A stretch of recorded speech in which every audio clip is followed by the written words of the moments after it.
Hello everyone, and welcome to my game of World of Warships. Today's replay is from Malachayas, and I'm terribly sorry if I'm pronouncing that wrong. Now he is in the Ryujo, tier 6 Japanese carrier. He's on the map Trident in a 3-point domination game, and well, he is in a FA division, I suppose. He's together with a tier 7 destroyer, so it's a tier 7 match, best matchmaking that could have happened for them. It's a mirror match concerning the carriers and quite a few destroyers around. Now he is currently supporting point C. There are some enemy fighters here and there is a fighter skirmish, but well, there are some friendly ships around, so he probably is getting some support against those fighters. Enemy strikecraft incoming, but the fighters are currently locked with the enemies. His own torpedo bombers are on the way. They've spotted a destroyer who is sitting here in the smoke, so let's see if he can catch him. Yes, he can!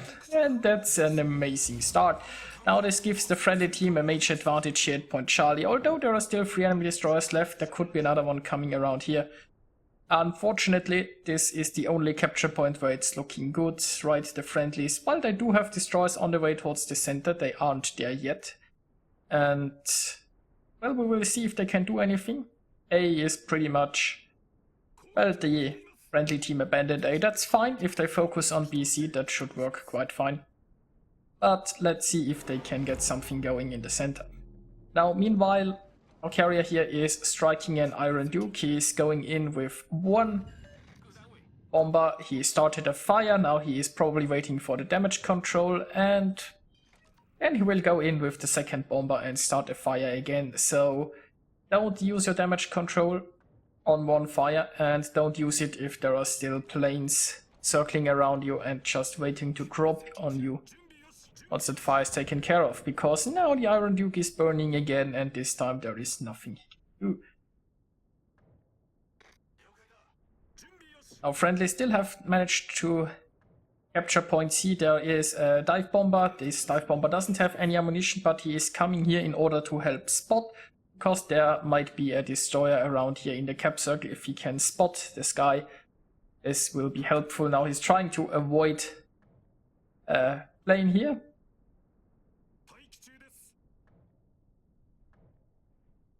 And we have now some fighters arrive, so the dive bombers can go and get some ammunition back.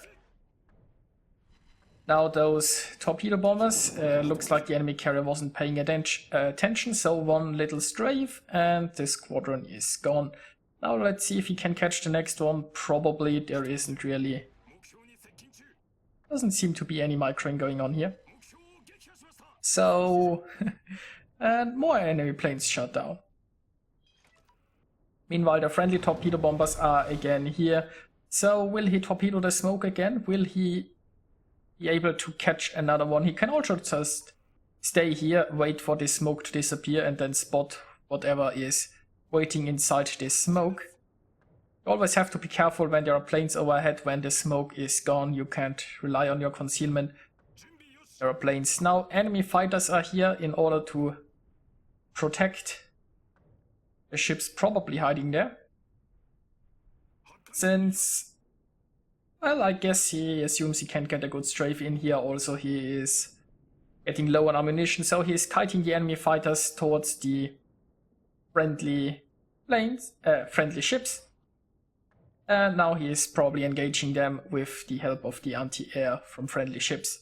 Meanwhile, this smoke is disappearing. The torpedo bombers are still around. This Akatsuki did not, he was not prepared. He is barely starting to move, and well, I mean, destroyers are small targets and they might be maneuverable, but if they aren't moving, they aren't so hard to hit. So that's another enemy destroyer gone, and the enemy team is completely out of destroyers. So looking pretty decent right now.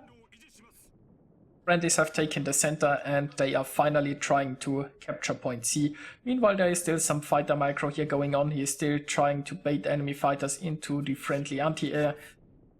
But looks like the enemy carrier is paying attention. Then again, there are some torpedo bombers incoming and the enemy really needs to use those fighters to protect his torpedo bombers.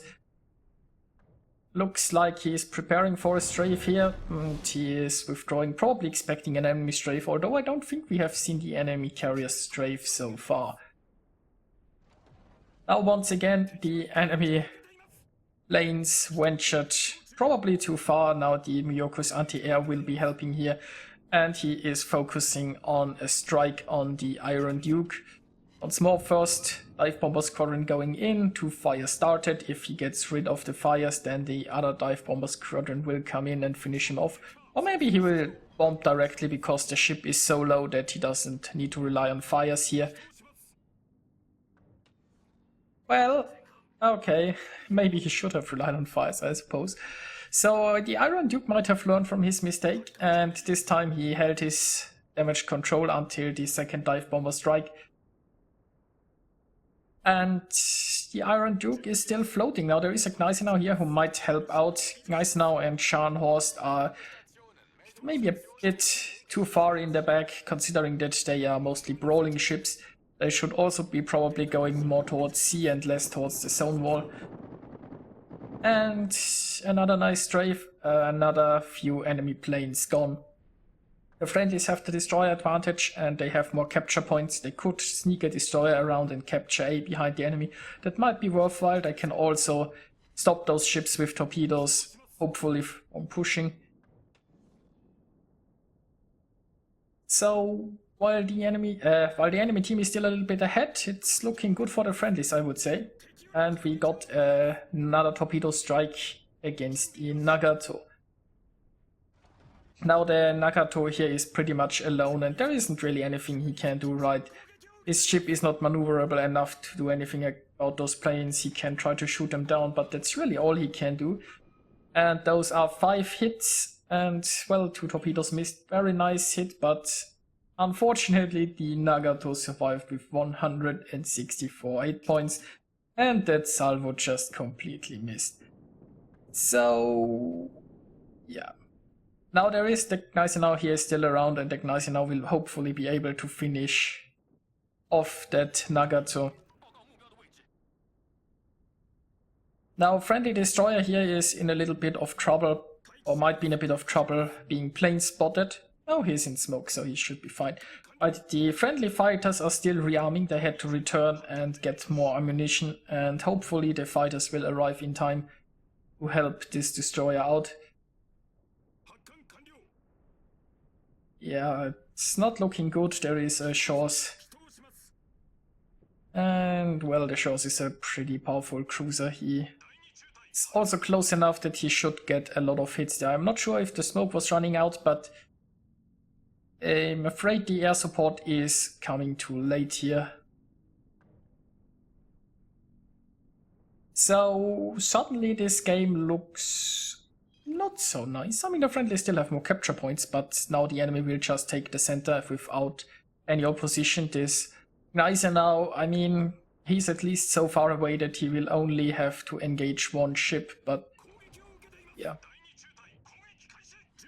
So the Colorado should be going down. We have dive bombers coming in, not sure if they are needed, but since the Gneisenau is showing so much broadside, it's a good thing that the Colorado went down fast, I suppose. Oh, it's 3 against 4. We have a strike here coming for the Gneisenau. Friendly fighters are trying to stop the enemy, but we're a little bit too slow, unfortunately. Seems like the Gneisenau managed to defend himself quite well, though. So, center is lost, there isn't much to do. A Shores is going to engage a Gneisenau. My money is on the Gneisenau in that battle, I suppose. But depends a bit on the hit points left, of course. Now this dive bomber squadron only has 1 plane left. I'm not sure if he will be able to get a strike in here or if he's just getting destroyed. But there are still reserve planes, so if this squadron gets destroyed, which it just did, that means he can just launch another one.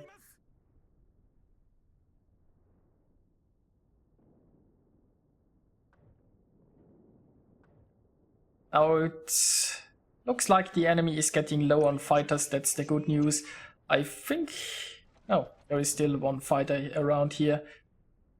If he can win this engagement, then it's a nice opportunity here to strike. He has a perf and a Congo to choose from.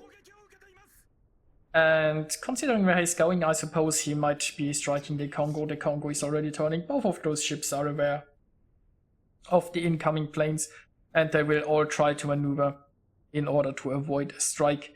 Meanwhile, the Gneisenau here is still around. I'm not sure where the Gneisenau is going. He might be looking for the carrier. As a battleship don't go chasing down a carrier. He should be going for the center, hopefully. And here we have a strike on the perf, but that's not looking good. The perf is already in the turn, and the perf turns quite well. So what do we get here? One hit, maybe 0 hits. There is 1 hit, and it hit the rudder. It hit the rudder. Looks like the perf might not have a damage control rate. That was fun. Oh my.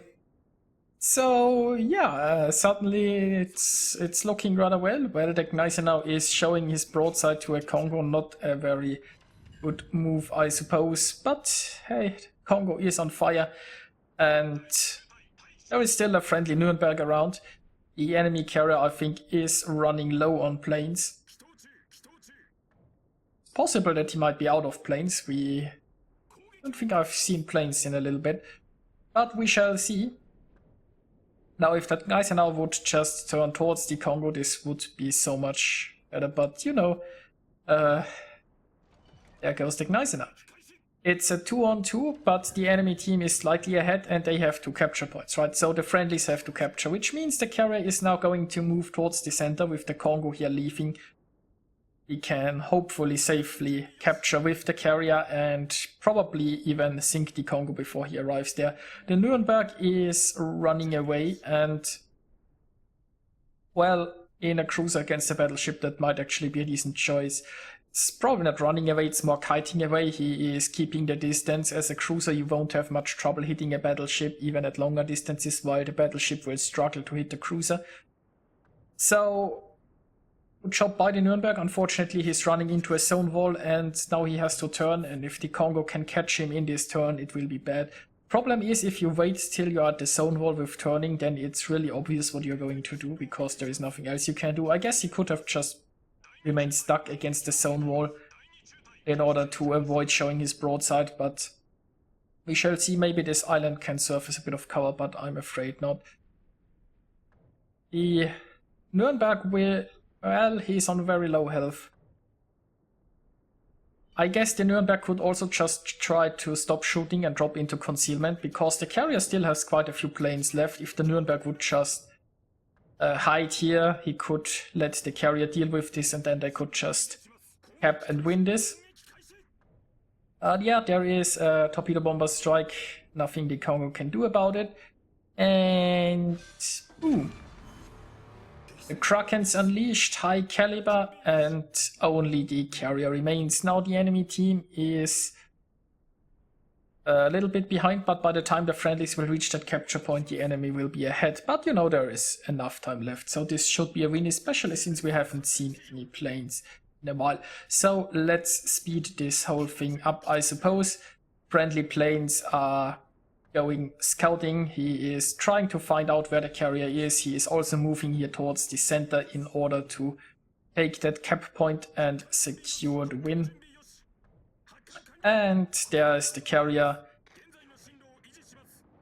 So we have a strike incoming. We have a nice fire started.